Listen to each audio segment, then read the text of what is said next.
All right, and before people in the comments mention it, Lost Ark has nothing in common with any of these games except the camera angle. Lost Ark is an MMO. It has basically no ARPG features. It is completely MMO with a camera in the sky. All right, ARPG tier list in the best format possible. MS Paint tier list. Doesn't get much better than that.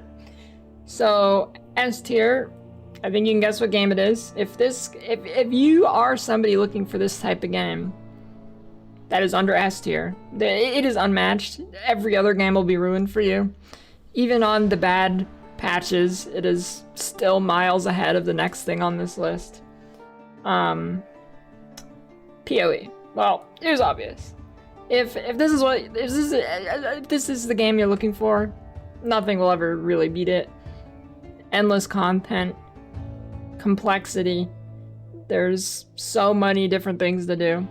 It is pretty much unbeatable if that's what you're looking for. Now I understand for people who have less time, don't want to think, it's not the game for you, and I think that's okay, but I think it is solidly the #1 game in the genre, and nothing really comes too close. I'd say the main problems of the game are early league balance. Now that wasn't actually really a problem this league.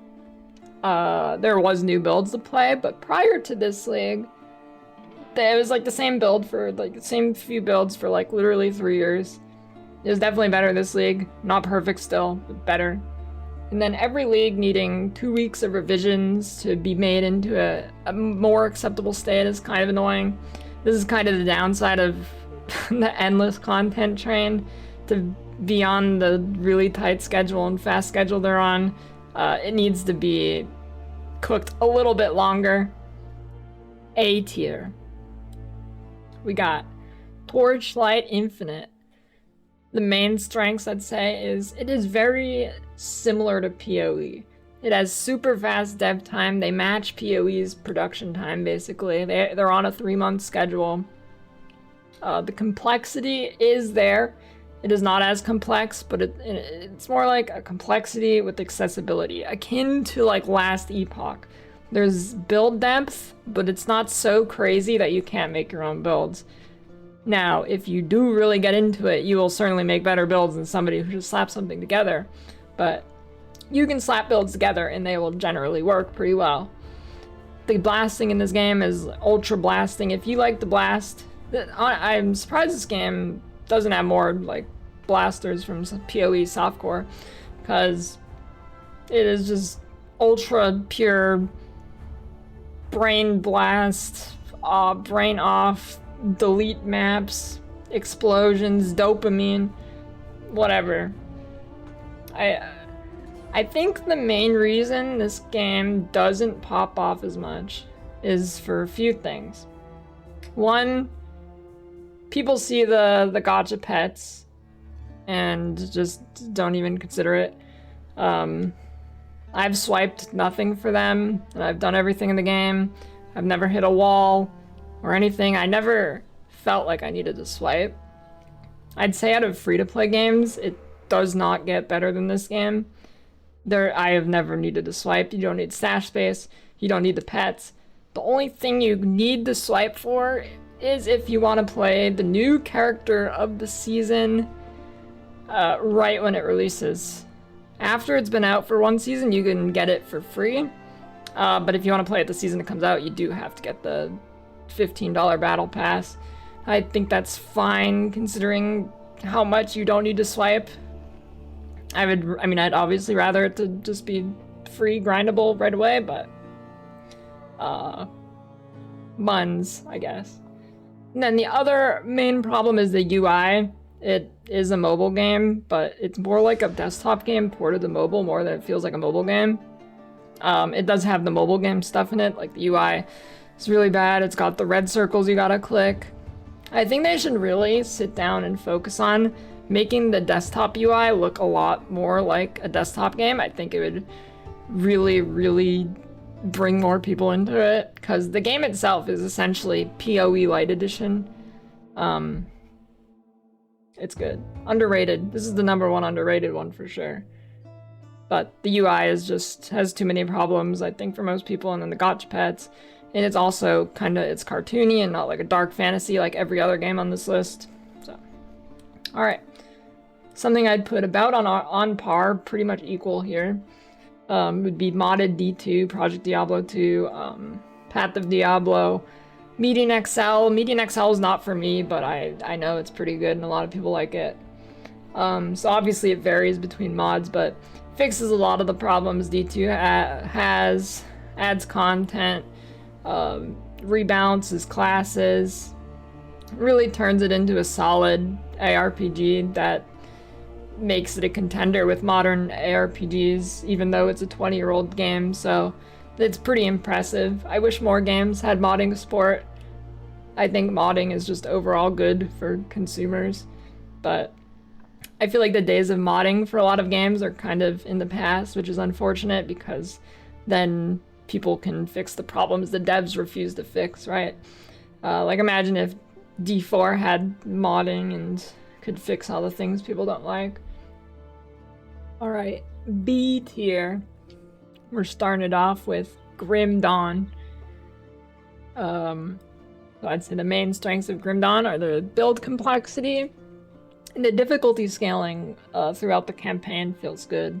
I feel like Grim Dawn is, like, to me, it feels like the true successor to D2. I know people say PoE is, but PoE at this point is so far gone that I don't know.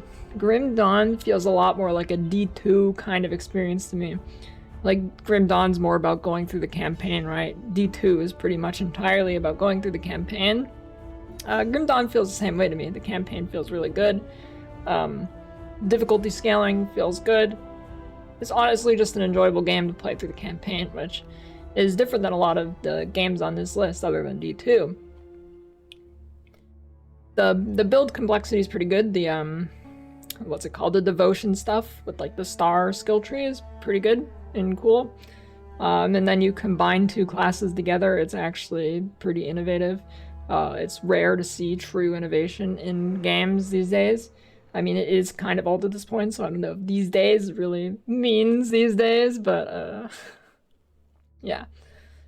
And the main problems of it is combat sucks and it's pretty clunky.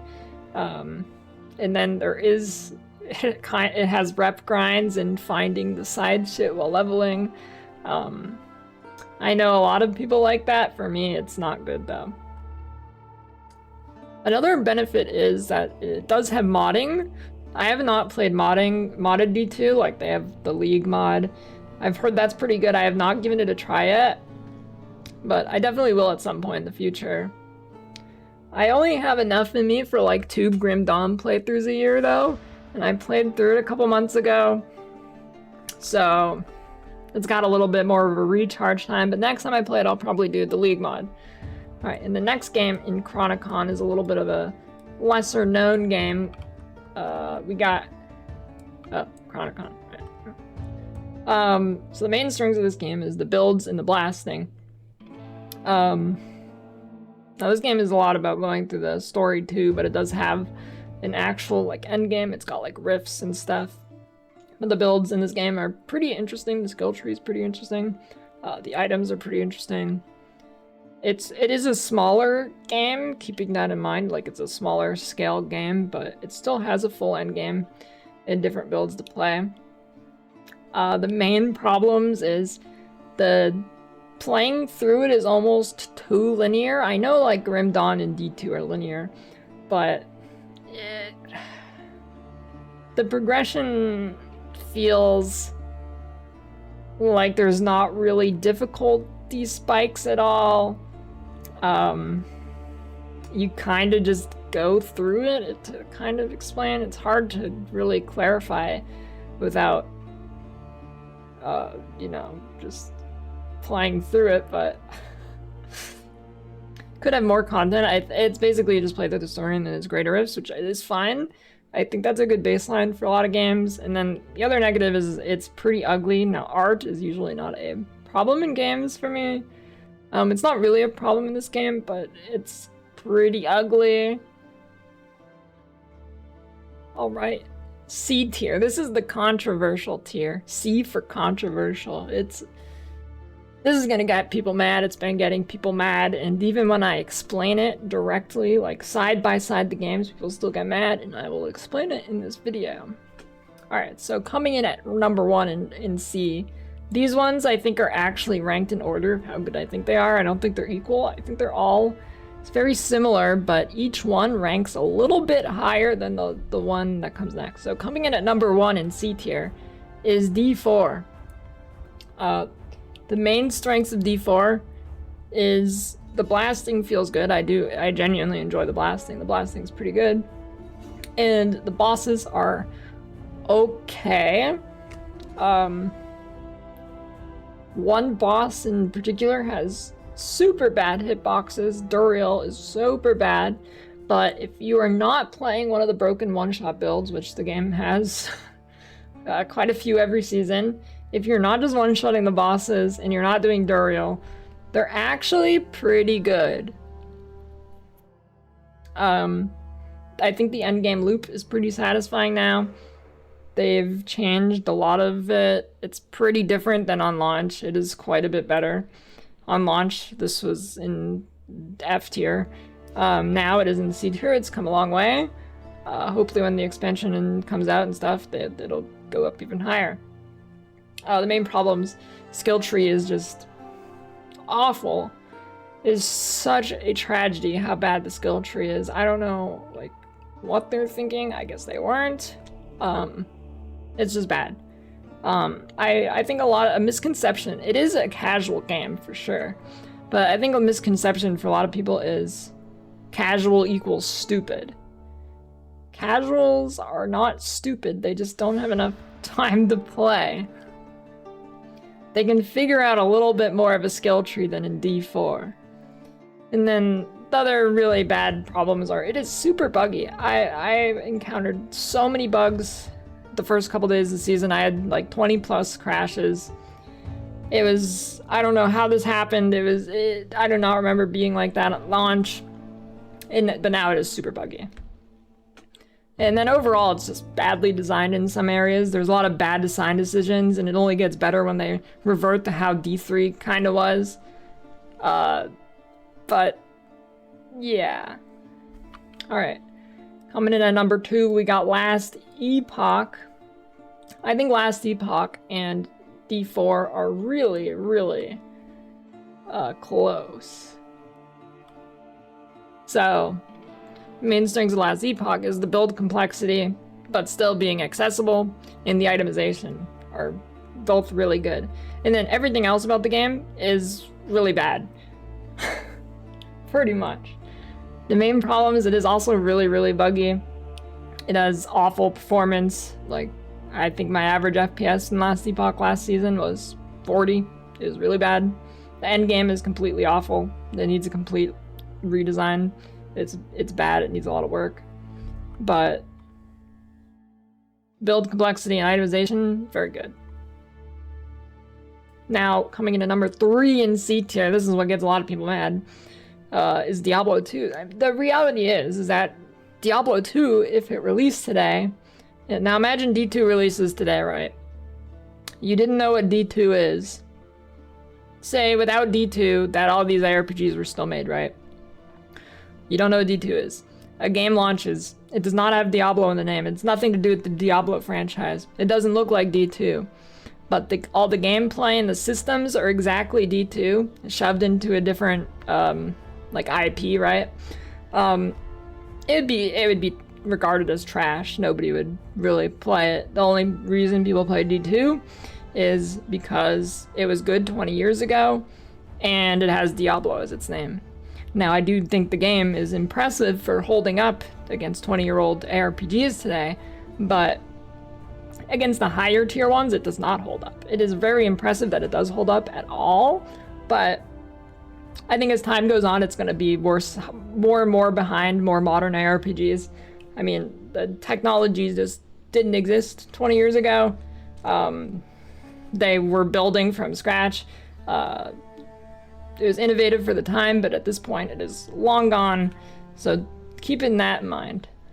I can't say every game is like, oh, well, it came out 20 years ago and it was an S tier back then, so that means it's still an S tier now.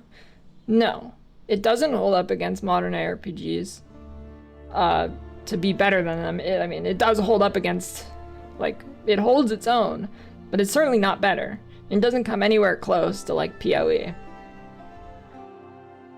So it's got the nostalgia, it's got a fun campaign, it's got a satisfying farm, but the main problems are there's nothing to do. There's no endgame. You play through the entire game in about 8 hours. Sure, you can do Ubers, but with the world record time for Ubers is about 8 hours, and I can't imagine that if you really wanted to do it, it would take you more than a couple days. I mean, it's fine. I don't know. A lot of the bosses are cheesable, bad balance. Teleport gameplay is kind of weird. You just teleport everywhere, click boxes, whatever. Yeah. The potion system does not hold up today. Luckily, we have modded D2, which still holds up very well and is better than a lot of these games on this list. But original, unmodded D2 just isn't it anymore. Alright, here we got D tier. D stands for does run, the game will boot up. So this is the most saturated tier. This is where the most games sit. Now, just because it has a D score, I'm not saying I hate the game. Honestly, every game in this D tier I enjoyed. I will play again at some point. If the only game I will not play on this list ever again and do not have any enjoyment from is F tier. So keep that in mind, just comparatively to other ARPGs, this is where it ranks. So coming in first is Wolcen. Some of you might actually think that's too high of a rating, but they have patched it, and the game actually works now. Sure, it probably still has bugs, but not nearly as many on launch. It was a completely unplayable pile of trash. The game works now, so it's D tier. I think the main problems would be in endgame, there's like 3 maps only, 3 tile sets. Now, Wolcen's always been this way, where you have 3 different tile sets to go through, and that is it. And the generator spender thing is awful. I don't know if you can negate that with some builds or with a lot of investment now, but it was awful. Nothing is really well designed in Wolcen. It's all around pretty slop. Now, going on, we got Minecraft. Oh, shoot, I revealed the next one. Alright, we got Minecraft Dungeons. It's baby's first ARPG, basically. It's very simple. It's kind of fun to play. There's really not too much to do with it. I'm gonna be real, I don't know if they patched it very much. I'm gonna guess no. I could be wrong, but I'm just gonna go out on a limb and say it has not changed much, I would guess.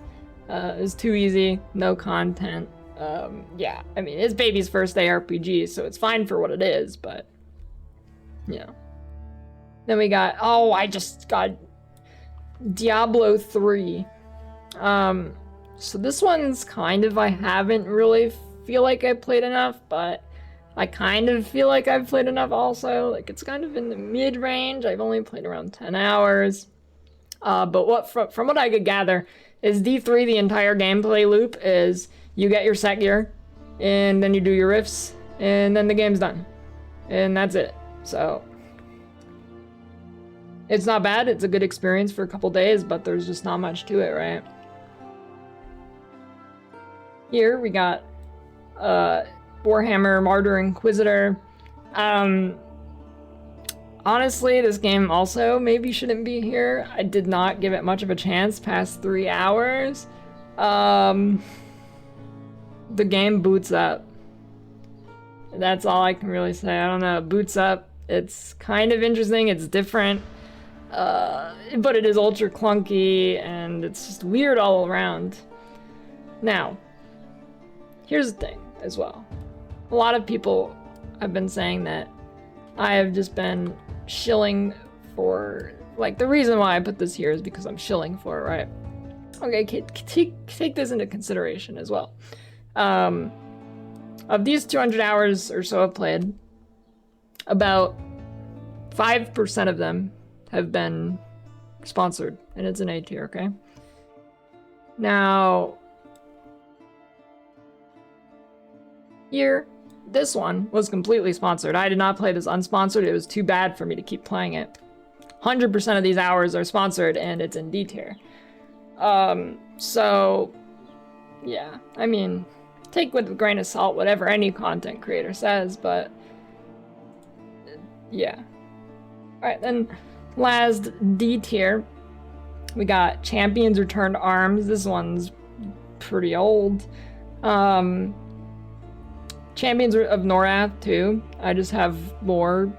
I remember Champions Return to Arms more because I played these Champions games when I was like 2 to 5 years old. So I don't know exactly how many hours, and I'm not super. I don't really remember too many details. I did try Champions Return to Arms a couple months, maybe a year ago, and I couldn't really keep playing it because the combat was too weird. It's more of like a hack and slash kind of game, more so than an ARPG combat, it kind of feels like. But the strengths are the campaign's cool. The Bloodstone bossing, which the endgame system's like, if I remember correctly, is you get these Bloodstones and then you can summon like a Giga boss to kill. And that's the endgame. And it's just cool. But combat's weird, not much content. It's old. Doesn't hold up today, but it was good. It's kind of in the similar boat as D2, just not nearly as good, right? Alright, coming into F tier, I'm not even gonna like hide it, and then reveal it. There's only one game in F tier, and that is Torchlight 3. This is probably the worst game I've ever played. I genuinely, when I think of this game, I cannot think of something worse that I've played. And I've played a lot of bad games, and I can't think of anything worse than this one. This is the worst game I've ever played. I don't know if it got updated at all. It was so bad that I'm never gonna give it another chance. It was so bad that you shouldn't give it another chance, even if it's been updated. It is so incredibly bad. The worst game I've ever played. Not even just talking about the ARPG genre. Everything in this game is shit. There's nothing good. The only good part of the game is that you can play as a washing machine.